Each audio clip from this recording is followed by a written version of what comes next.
female marketers are the worst at updating LinkedIn profiles and not underselling themselves. And I say this with love because what I've seen is they have spent their career shining the spotlight on everything and everyone else but them. Hey everybody, today I am thrilled to be joined by my favorite Aussie, Michelle J. Raymond. If you don't know Michelle, she's the founder of B2B Growth Co. and has made her mark as a leading LinkedIn growth strategist. With 20 years of experience in B2B sales and almost a decade of social selling on LinkedIn, Michelle stands out for her significant LinkedIn contributions as the co-author of 2 globally acclaimed books, Business Gold and the LinkedIn Branding Book. Y'all, let's welcome Michelle to the show. Hey, girl. G'day, mate. And thank you so much for saying y'all. It is my favorite American word that has never translated here into Australian culture. Like, what's going on with that? Let's start that right now. And Brooke, I just have to ask you one question. You told me before we started there was no cussing, but you mentioned the sales word. Are we allowed to talk about that on a marketing show? It's my favorite word. So we're going to let the sales word pass for this show. That isn't allowed, a bad word. And y'all, for all of y'all who are listening, all y'all, is actually a contraction, meaning you all. So when I'm talking to a group of people, and really in Texas, this just means more than 2 people, I will say y'all. And if it's a very large group of y'alls, it's all y'all. So like all y'all over here, come over for the picture. Our lunch is ready. Hey, the picnic. I love it. And you did promise I could talk to your gran for a little while. So just to get a real dose of this. And I think this is just part of embracing who we are. Like, you know, this is part of building out your personal brand. Those pieces of us, which really who we are, where we came from, when we let those shine, people kind of can relate to us more. So I love this kind of start to the conversation. Me too. And I'm so excited to talk to you about LinkedIn because LinkedIn's still growing by leaps and bounds, where some of the other social platforms are not doing so hot right now. And we'll get into all of that. But first question first, why did you decide to do this whole crazy thing of being an agency owner?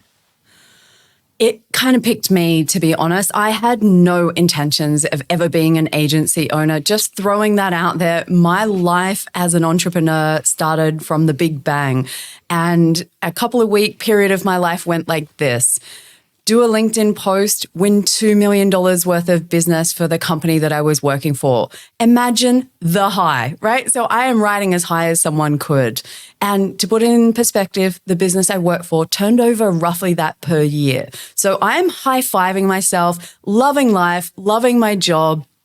Fast forward a few weeks, and the person I work for decided to renege on that deal, push me under the bus, tell the client that it was all my fault and that they couldn't have the product we'd promised them, and et cetera, et cetera, et cetera. And I quit on the spot, Brooke. That's a big no deal from me. You are not messing with my reputation. I'd worked really hard to build up my name out in the industry. And this is back obviously when I was in, sales facing roles, and I was a general manager at this stage for a company I work for. And so I quit on the spot. And the next day, my partner, she said to me, Michelle, that's it. You have burnt yourself out. You have worked for someone that's just done this to you. How about you come up with a business idea and work for us as hard as you work for everyone else, and it'll be fine. I said, yeah. I was really excited. Then I was like, but what would I do? Had no ideas. And from anything, when you've got all the options on the table, trying to select one thing was really hard. And, I was lucky. I got pulled in every direction of people wanting me to sell things. But I was like, that's not for me. I've kind of outgrown that. I want to do something more. And what happened was I quit in March 2020. So let's cast our minds back. That was COVID, peak COVID lockdown times here in Australia. And, I'd been using LinkedIn for around 6 years to sell. And what I'd noticed was all of my former industry had started to have a go at LinkedIn because their trade shows got cut off, their customer visits got cut off, their international visitors that they used to parade around to go and visit clients all got cut off. So they were turning to LinkedIn. And I noticed they were making some big mistakes. So I reached out to one of them and I said, you know what? If you try this, this, and this, it's really going to help you get your message across. And thankfully, Brooke, she said, Michelle, where did you learn all of this stuff? I wish I could learn from you. And I was like, the angels were like singing. I was like, this is amazing. That's my idea. So I wrote a training program, went running back and said, ta-da, yeah, I've done it. And she went, oh, we're okay for now. I was shattered. Not going to lie, I was shattered. But I thought, no, this thing's got some legs. So I went to another client and she looked at me with those desperate eyes. You know, those clients that are got so much on their plate that the thought of doing one more thing is like, no deal, you're going to break them. And I said, look, I could train you how to sell more on LinkedIn. And she said, can't you just do it for us? I was like, is that a job? And I was like, okay, let me just have a look. And so I was like, how would I do that for her on LinkedIn? Tap, tap, tap, company pages. Ta-da! I'm going to start creating content on company pages for this client. And the rest, as they say, is history. I've just grown and evolved since then. But yeah, funny way to get started, that's for sure. I love that, though. It mirrors my story in a lot of ways because I thought I was just going to build social strategies and hand it off and be like, have a good day. Good day, mate, as you would say. No, that's hello, not goodbye. But that didn't happen. They came back and said, like, we want you to do the doing. We need a doer. And so you are the doer. And I love doers. And I also love salespeople. And I love your accent. So we're going to get along famously for this episode. It's really funny because, you know, I found a lot of clients very quickly that wanted me to be the doer, you know, the social media management kind of thing, specifically with LinkedIn company pages. And I built my business really quickly. Like I picked up 10 clients within the space of a few months. And I was like, this is the dream, except I worked out I don't really like being the doer. I like to be the trainer. So there's a bit of an evolution that's gone on since that moment. But yeah, I'm so grateful for the big bang because yeah, it's just given me my dream job now, my dream business, and I get to do what I love every day. So why LinkedIn, right? A lot of people who are out there are still, let me think if I can think of the exact phrase. It goes something like this. Why are you using LinkedIn to post about personal stuff? So when we talk about LinkedIn, why do you think it's a crucial platform, not just for those company pages, but for personal branding as well? Yeah, when I got started almost 10 years ago, it went like this. I turned up at a new job, which I just got that job through LinkedIn. So, you know, fairly common story. Most people know use LinkedIn to get a job, you know, put your resume there. And I did that and then I turn up at my new job and I used to sell beauty ingredients, Brooke. So I would be selling the ingredients that you can't pronounce on the back of your shampoo bottle or toothpaste. But the problem was I had no chemistry background. I had no existing clients in the industry. They said, Michelle, here's 80 clients spread around Australia, which is the same size as the US, and here's 10,000 ingredients. Go and sell. And I just looked at them and went, I don't know how good you think I am. And I'm a really pretty awesome salesperson. But I was like, the maths doesn't add up. You know, in Sydney alone, picture LA traffic. Trying to get anywhere is an hour to each client. And so I noticed that people were posting content on LinkedIn. And I said to my boss at the time, do you mind if I put some stuff on LinkedIn? Just because in my head, it was a way that maybe I could reach a few more people at once without having to travel here, there, and everywhere. And he said, is it free? And I said, I think so. And he said, well, I don't care. Just go and sell. And I was like, okay, you know, like the pressure of the new job. So I started to create some content and then I realized if you just post content and you don't have anyone in your community, you're pretty much just talking to yourself, which is not the aim of the game. So then I flipped it and went, I've got to build my community as well. So I was really strategic, started with my customers first and then worked my way out, you know, and eventually over 5 years had this amazing beauty community on LinkedIn because no one else was doing it. It was my way of standing out. And I realized very quickly I could connect with people at a time that worked for them. No more trying to get past gatekeepers, no more trying to interrupt people's work days. And no one else was doing it. So I found my way of standing out and getting to decision makers so easy that I thought, why isn't everybody doing this, Brooke? Why don't people understand on LinkedIn, people are there to do business, They're there to learn, and you can reach them just by being helpful, being a good human, and not too much complicated stuff. I think people like to complicate LinkedIn, but if you want to go fishing where the fish are, as I say, and in this case, our fish that we're after are decision makers and buyers.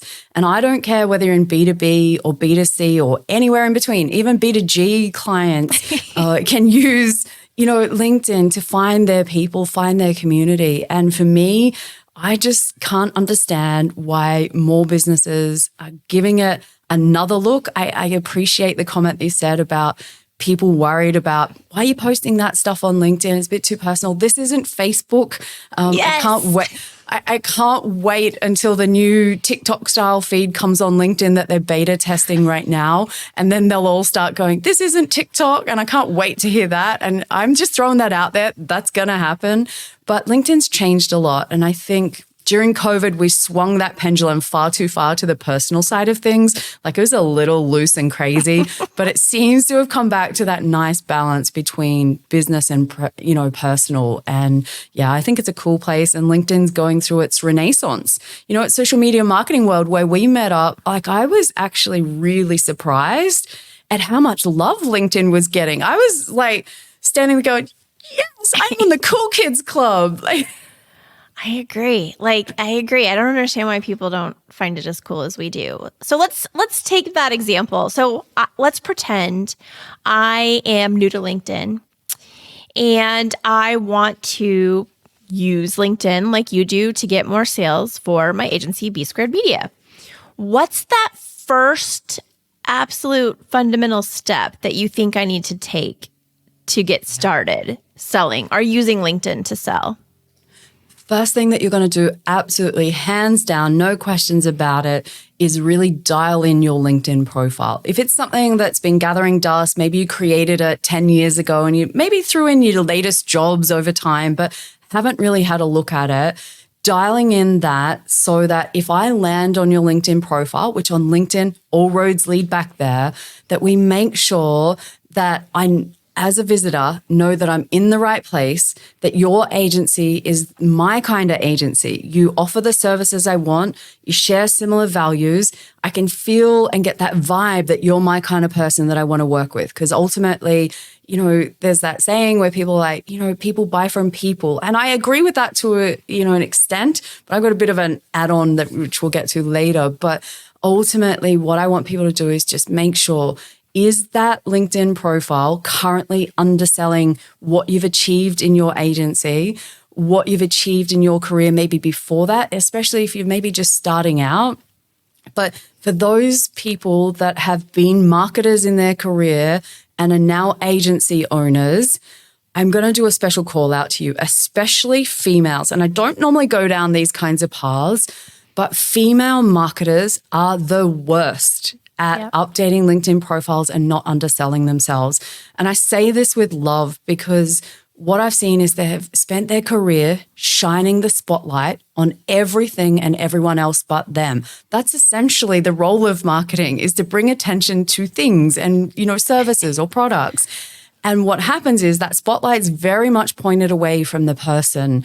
And this is that one time where I'm asking you, it's time, if you want to grow your agency, be proud of what you've achieved. It's not bragging if you've actually done it. It is absolutely just saying, hey, I've got the runs on the board. This is what I've done and I'm proud of it. And if I can instill that into someone out there to really go back and have a look at their profile and say, have I mentioned any of my achievements? I'd be pretty confident that lots of female marketers, they talk about responsibilities. I did this, I've got to do this, I've got to do that. But I'm like, it's time to own it. So go with confidence and create a profile that doesn't undersell you. So that's my public service announcement. It's just something that's so important to me right now because I'm seeing so many amazing people and agency owners that are just hiding in the background going, no, we're putting our clients up front. Our job is to make sure our clients stand out. And it's like, that's fine. But in a tough financial market, which we've had over the last 12 months, we don't have clients throwing themselves at us as easily as maybe would have been, in years previous. And that will probably go through cycles and change. But right now we've got to work harder to get that attention. And that means, you're going to have to turn that spotlight around for a minute. Oh my gosh, I have a confession to make. We can't get derailed by this, but I have a confession to make, and I feel like just coming clean here. I went and looked at my LinkedIn profile before we got on this, before I knew we were going to get on this call. So I went and did some little zhuzhing to my LinkedIn profile because I was scared to death that you were going to be like, and Brooke. So I don't want to get derailed by that because this isn't about me. We're here to get your expert advice, but I just want to let you know that I did that. I appreciate you. A little zhuzh goes a long way. And I'm not judging people. I'm just a stand for you, highlighting your brilliance. And I know that can be, some people starting out can make you really uncomfortable. It's not something that we're taught to do. It's not something that culturally, especially here in Australia, that's like, don't be that tall poppy and stand out, or we'll chop you down at the knees and bring you back down to our level. Like, that's culturally what happens here in Australia. So I know what it's like. But those little bits that you just did, a little zhuzh, can make such a massive difference. And just do that over time. Oh, well, hopefully it does. Content, right? Because this is the question I hear all the time as someone who works in social media, but I think especially for LinkedIn, people have a hard time. What advice do you give on the types of content people should be sharing? What types of content are you seeing right now that are most effective on LinkedIn? And how often do you think we should be posting? Yeah, look, great questions. And I think a lot of this comes down to, let's go back to the first thing. What's your goals for being on LinkedIn? And then we work our way backwards and go, okay, realistically, what resources do you have to put towards this? And because I don't want anyone to burn out. I think that's a really big danger for agency owners, to try and be across 10 different social media platforms. I was reading some stats the other day that for content marketers, they're creating around 33 hours of content per week. I was like, when are you having lunch or meetings or, all this kind of stuff? And what's happened is, and again, I was reading some Reddit forums as part of some research for some training I was doing for the social media community. And ultimately, what was happening is that people were starting to doubt their expertise because they couldn't keep up with all the changes. So on LinkedIn, I'm going to say for most people, if you can get to, and I'm assuming that you've got a level of experience on social media being an agency owner, but 2 to 3 times a week maximum for someone that's running a business is fine on LinkedIn. You're going to do that, and the types of content are going to vary because some people have different strengths. And if you are someone that's really great at creating reels or TikToks or short form video, don't be afraid to bring that creativity across to LinkedIn. Like, I am desperate to see some people doing different stuff. It's pretty stale, from a creativity point of view. And you'll read a lot of LinkedIn's kind of the B2B Institute and things like this that they work with. Everything's pointing to bring some creativity, and I hope that agencies do that and not always play it safe, because it's easy to just not want to stand out, but, show your brand off. And so if we're looking at 2 to 3 times a week, what have we got to do? And I think there's 3 pieces to the types of content. We want to talk about what I call the good to know posts. And what they are is things that you're based on your experience of the industries that you operate against. It might be different platforms, or maybe you specialize in one like I do. I want you to share about what's going on. What's the impact of that? What's your view on that? Right? I don't want to know the LinkedIn help section. I want to know what, Michelle J. Raymond has to say about the latest changes. That's the minor switch up. It's easy to tell people there's a new feature. It's not so easy to put yourself out there and say, I don't really like this feature, or I think this could be helpful if you do this for your business. Agency owners, have you tried the featured section? Because that's where you can highlight some of your work or your services. And so you can start to share your opinions. If you're an expert, this is a great way to show off your knowledge. But if you do too much of just knowledge, we kind of end up at that point, Brooke, where we're going, okay, your stuff, but I'm not sure if I like you. And it's that know, like, and trust. So let's have a look at it and go, what could we do for people to kind of get to know us a bit more? That is quite simply behind the scenes photos, any photo of yourself doing anything will always perform really great because people are scrolling and they're more likely to stop if they see you. They'll be like, oh, what's Brooke up to? I'm going to have a look and then read the rest of the post. And so start to think, maybe you work in the community, maybe you volunteer, maybe you do some training pro bono for other clients, maybe you work with a not-for-profit for free as well. Share some of this stuff so people get a sense. And that doesn't mean go and do a tick and flick because it's something or other day. That's not what a brand is. That's tick the box is completely inauthentic and people smell it from a mile away. So don't forget to mix some of this in. But there's one particular type of post that I think so many agency owners and business owners in general keep missing. And it's so obvious when I say it and you'll be like, yeah, but I want you to have a think about your own content for a minute. When was the last time, either as a hard sell or soft, that you spoke about your actual services that you do for a client in no uncertain terms? Don't make me think about it. Don't make me try and guess. But if I was to look and say, your agency does X and know it without even having to think or research, would I be able to do that?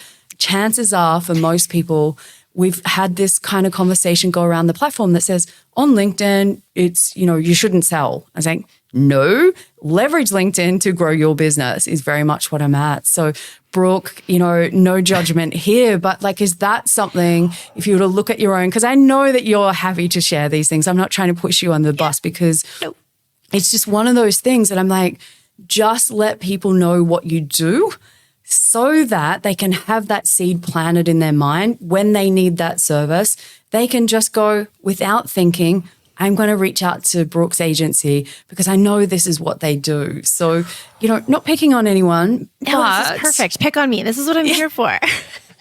Look, I want to help people, right? Because I want you to use it to grow your business. That's what I'm all about on LinkedIn. But I'm not talking about the actual services. Clearly, sometimes we hide it in there at the bottom or there's a little sneaky bit, but it's just a game changer. Well, let's talk about that because I probably don't do that enough. I love sales, not a bad word in my book. I'm a salesperson way before I'm even a marketer, but I am a soft salesperson, right? I come from real estate. I come from nonprofit. All of those worlds existed before I started social selling. So for me, I'm just maybe a little too soft. So let's use this as an example. If you feel picked on, okay, that's okay because I'm going to ask Michelle right now. Michelle, give me an example. If I want people to know that B Squared Media is the social care in the States, meaning social media customer service brand that big brands love, how do I say that in a way that doesn't sound icky? Yeah, and I'm so glad that you asked me because here's why it doesn't need to be icky. And soft selling's great. I love it. It doesn't always have to be like a punch in the face to get people's attention. But here's the thing. You've probably got some great client testimonials, I'm sure, that are floating around.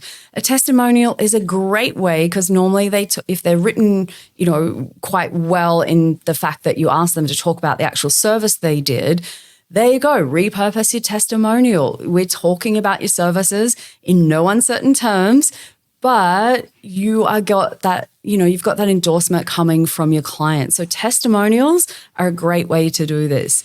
Sometimes it could be just showing an example of your work or talking about a story that happened. Our client had this problem. This is the impact. This is how we fixed it. Could be something very simple like that. Sometimes it could just be a flyer that says, hey, I've got lots of new followers. Did you know this is what we do? There might be people out there that don't understand those words, right? They mean something to us. And for me personally, I've been down this journey for the last, 3-4 years as an agency owner, trying to find the language that resonates with my audience out there to make sure I'm never just talking to myself and that they can really see themselves. And so why I've just given you those good to know, good to feel, and good to buy, which is how I kind of divide them up. I call this the 3-2-1 strategy. If you do 3 posts, which are good to know, so that's about your knowledge of the industry, you're going to do 2 posts, which are the good to feel, And so this is about, how do I get to know you as a business? Are we aligned? Because especially these days, people want to buy from people whose values are aligned. And then one post, which is the good to buy, you've now got them in the right ratio that people don't feel like you're selling to them all the time.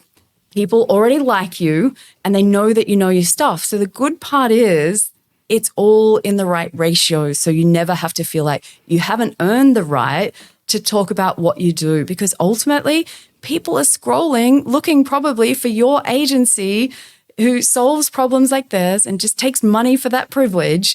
That's what they're looking for, answers. And it may not be today, but it might be sometime down the track. I love that so much. Y'all hit pause and rewind and go listen to that again. So it's 3 no, 2 feel, 1 buy. And the reason why I love this so much is because we say, or I have said, and we say in my book, it's connect, then converse, then convert.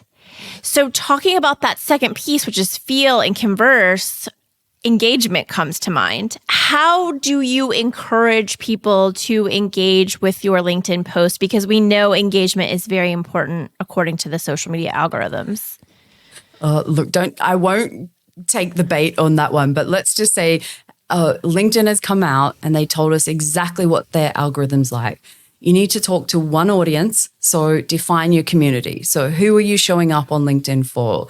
You need to talk about one topic, right? So you've got your community, you've got your subject area. So stick to what you're good at and don't stray off, and chop and change all the time. It's okay to talk about some random topic here and there, but don't just keep switching. Be known for that one thing. And then generate conversations, right? This is all the LinkedIn algorithm is, their words, not mine. And I love it because I'm so on board for this. Generate conversations. You want to know the easiest way to get engagement on LinkedIn? Besides going and giving it to other people, because what goes around comes around, as my nan told me.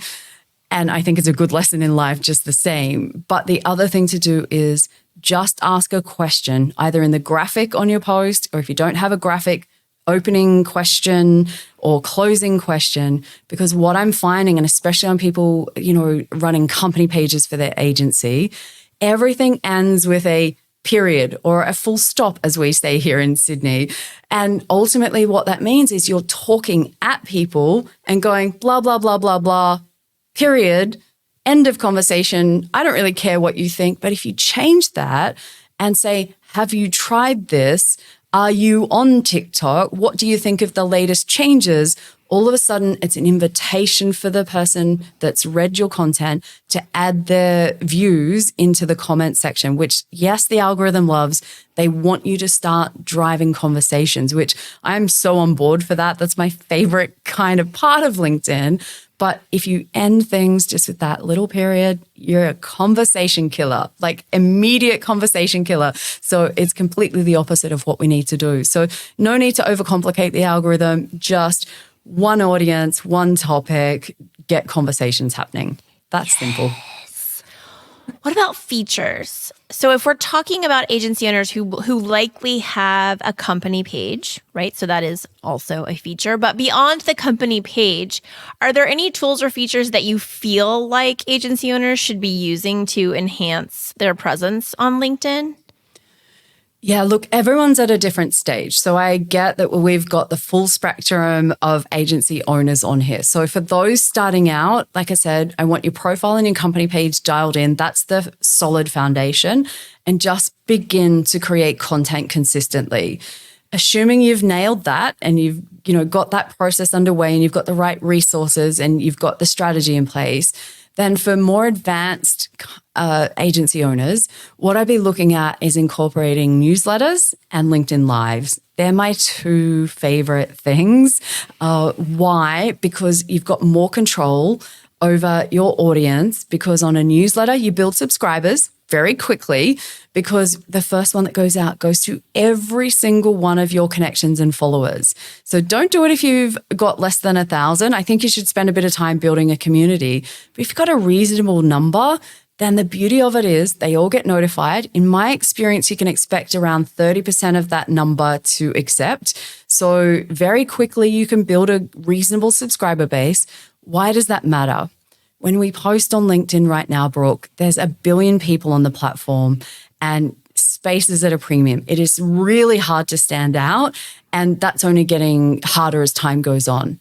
But if you have a newsletter, ta-da, every time it goes out, those subscribers are notified. Now, they've opted in, so they already trust you. They've probably seen your content. They like you, and they're like, okay, I want to know more. And there's so much research coming out about the power of long form.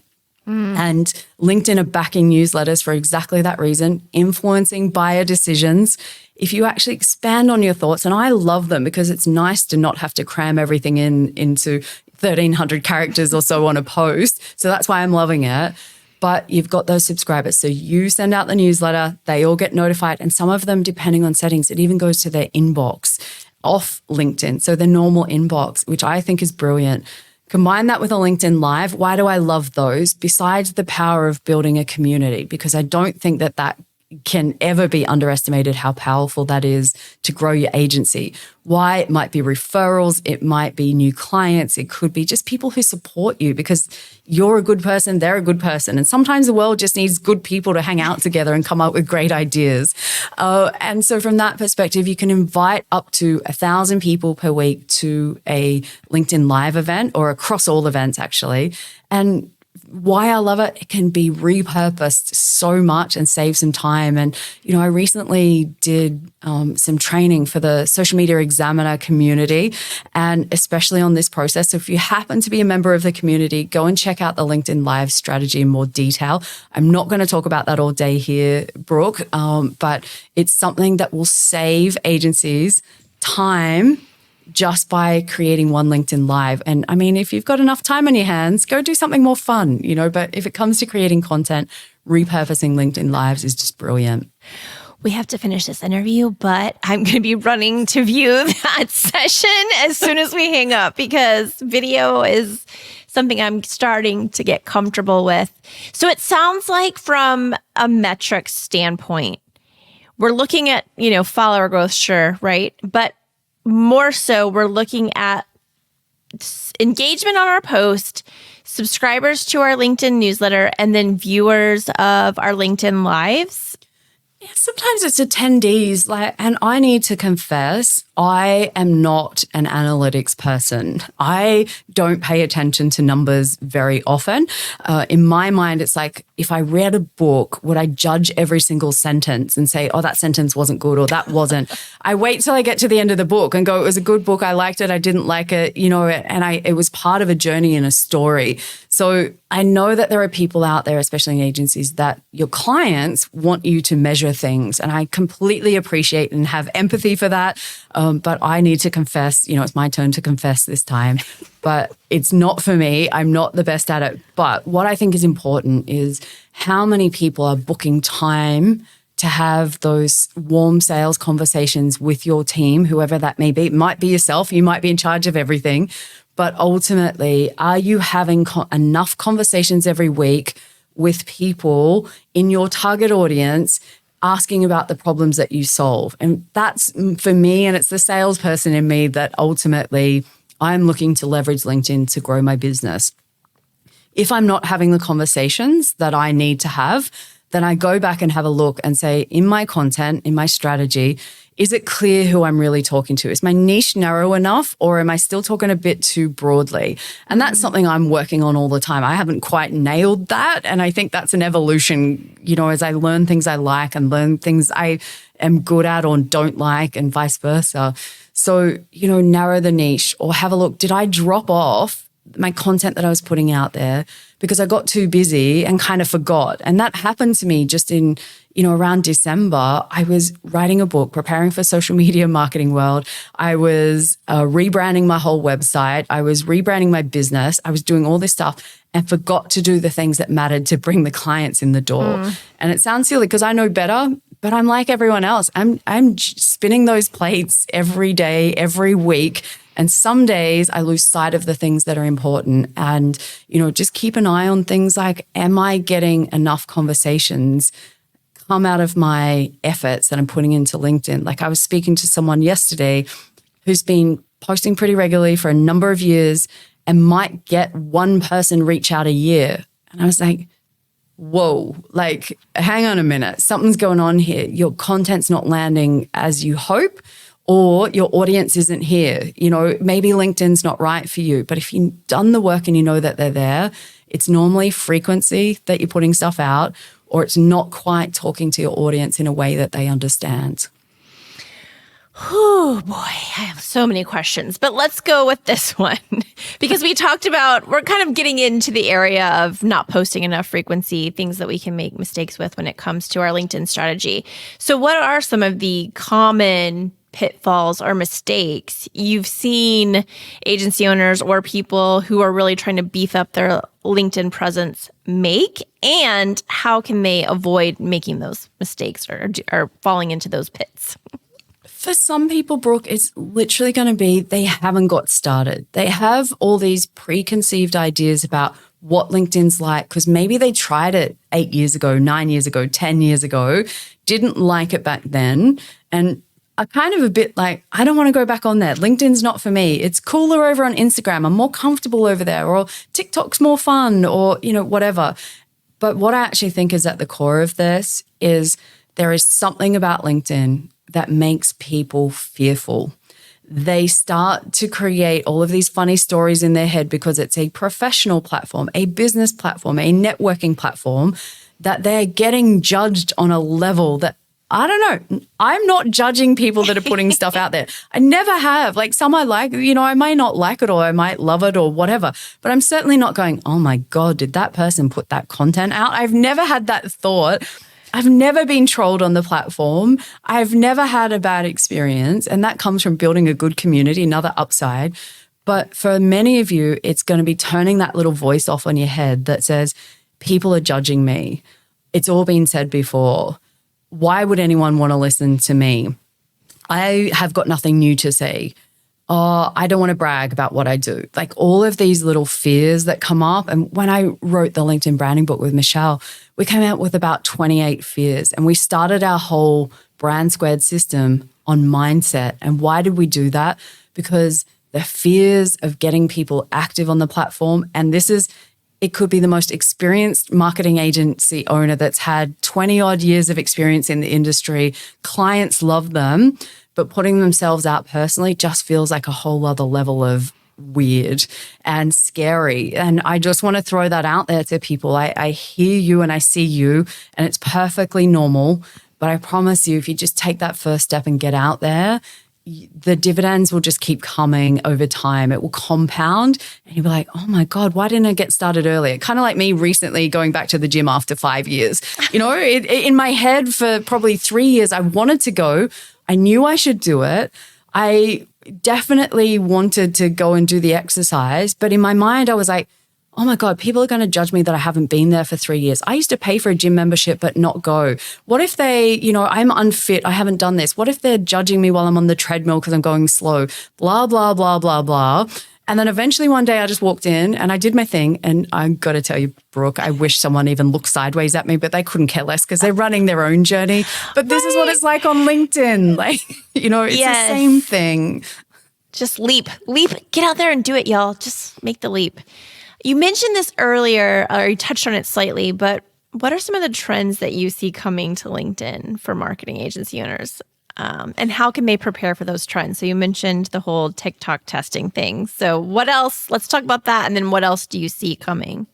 Yeah. So imagine a separate feed on LinkedIn. So not the home feed that we're traditionally scrolling right now. This is a separate tab. So I love the fact that it's a separate place where we've got the opportunity to stand out, because the other one's pretty crowded, like I said. And it's like the For You page on TikTok, from what I understand. I've got some friends that are part of the beta testing group. Ooh. Ultimately, what's happening is just imagine yourself scrolling, trying to find short form content in video style, probably similar to Reels and Shorts and TikTok. And I love the idea that maybe that will encourage lots of creative types of content to come across on the platform and mix things up a little bit. There are other people who hate the idea of it being separated out. They don't want to go to a different place. They don't want to get distracted. So I think if you're an agency that's already creating great content, probably for your clients and maybe not so much for yourself, start to build up a library of things that you could go and, really adapt and get in quickly and, stand out, be the leader in that particular space. Now, it'll be interesting. We've had some other features come across from these platforms like LinkedIn Stories, rest in peace. That was over before it began almost. And I'm curious to see how the short form video goes. But if we look at LinkedIn's demographics, 65% are 25 to 34 years old. Wow. If we take that into mind, it makes sense to have a short form video format on the platform because that's what they're used to consuming. And so I'm totally on board for that. So that's one thing that I think people should start thinking about. The other end of the spectrum, so we're going super short, but all the research shows that going into long form thought leadership is definitely where things are at. So influencing buyers, especially in tough financial times, comes from helping buyers make confident decisions or buying groups. So the more you can expand your thoughts, the more that you can give them confidence, because these people in B2B land might be forking out $1 million for a new software program. Who wants to mess that up? Not me. No buyer in the world wants to make a mistake of those kind of proportions. So we can start to share our knowledge, our experience. And I'm not talking SEO style blogs where they all sound the same. Like, it's time to get original. Like, we do not need any more AI generated rubbish. Sorry, I was trying to find the right word. I was like, do not cuss, Michelle, do not cuss. But, the AI generated rubbish, I think, should be an exception, yes. Brooke, because it's not what people are after. I don't go because I don't read long form because I want to read something that a robot wrote. I want to know what the agency owner, I want to know what Brooke Salas's view is on this topic, her experience, because you're in the trenches doing this day after day and it's real life, not made up. And so, yeah, these are some of the things that, it kind of contradicts. On one hand, I'm saying go short form video, check that out and get creative. On the other hand, we're going long form B2B thought, or just thought leadership in general. So yeah, it's a little bit of everything, I think, and find the thing that resonates most with you. For me, making fancy short form videos seems like the final frontier. I'll get there one day, and I don't want to be a dinosaur at 47, but I feel like I'm a dinosaur some days. And that's okay because I'm really good at long form thought leadership. And so, just find the thing that resonates that you're good at and just be good. For it. Yeah, I'm testing short form content all the way around. It's hard because I'm like you. I'm a dinosaur. I'm about to be 44 and I can write all day long. But doing this it's hard. It's really hard. Yeah, and so there's a line between doing something that pushes you out of your boundary and, just trying something new and embracing what you're good at. And so I think it's good to have a try sometimes, and maybe you'll work out that it's not for you or it's not worth the time or you don't have the resources, and that's okay. But give it a go. That's a true Aussie saying, give it a go and just see how it turns out.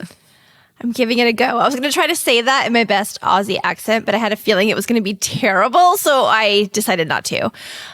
This has been fantastic. I've written down so many notes. I can't wait to go watch if you are not a part of the Social Media Marketing Society, you should consider it because that is what Michelle is talking about. Her content is within the society, which if you are a member, there's all kinds of amazing trainings in there. And I can't wait to go watch hers on LinkedIn Live because I have not done LinkedIn Live. So I would like to learn how to do these. I know other people are going to want to find you, whether it's there on LinkedIn or on your website. What are you working on? Where can people find you? Give us the goods. Thanks, Brooke. Okay, so the easiest way to find me is on LinkedIn. Wow, shock. I'm sure you were surprised by that answer. But the way you're going to find me is Michelle J. Raymond. The initial is in there to help you discover me in amongst the thousands of other Michelle Raymonds. So that's why it's there, not to make me sound smarter, which is what someone else asked me one day. So Michelle J. Raymond is where you'll find me. My website is B2B Growth Co. But yeah, come and find me on LinkedIn first and let me know that you listened to this. Let either Brooke or myself know that you enjoyed the episode. I'm putting a shout out there. being a podcast host is one of the hardest things. I've got my own, find it really hard because you feel like you're talking to yourself, wondering if this podcast makes a difference.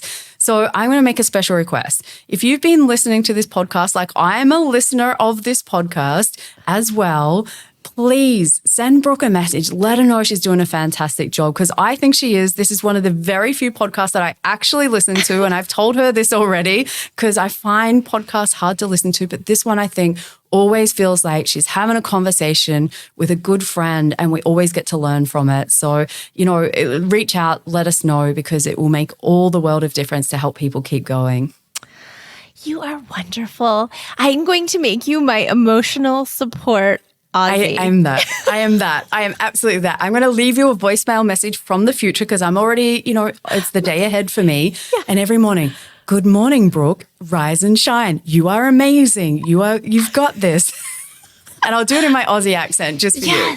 Oh my gosh. I think you should do this for me because I would appreciate it. But also we should do like some sort of like affirmation recording from you for the show. We could just play it in the middle of the show like a future Aussie emotional support affirmation.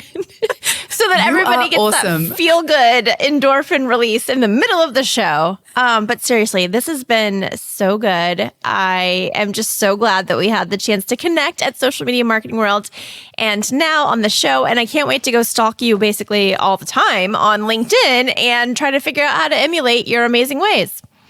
Look, just chip away at it a little piece at a time, Brooke. Like I'm conscious, as I said, that marketing agencies are doing a lot all day, every day. And we always focus on our clients. We want to deliver the best service for them, but just make sure that you're doing a few things for your own business to really make sure that you get to stand out. And, if we can stamp out a few more people and a few more agencies underselling themselves on LinkedIn, especially women-owned ones, I have a special spot there. I want to make sure that we stand out and shine because, I think it's time women owned the marketing space. Like they're doing some amazing things and it's just important for the world to know about it. Awesome. Well, thank you, Michelle. And thanks to all of you who've been watching and listening. We'll see you next time.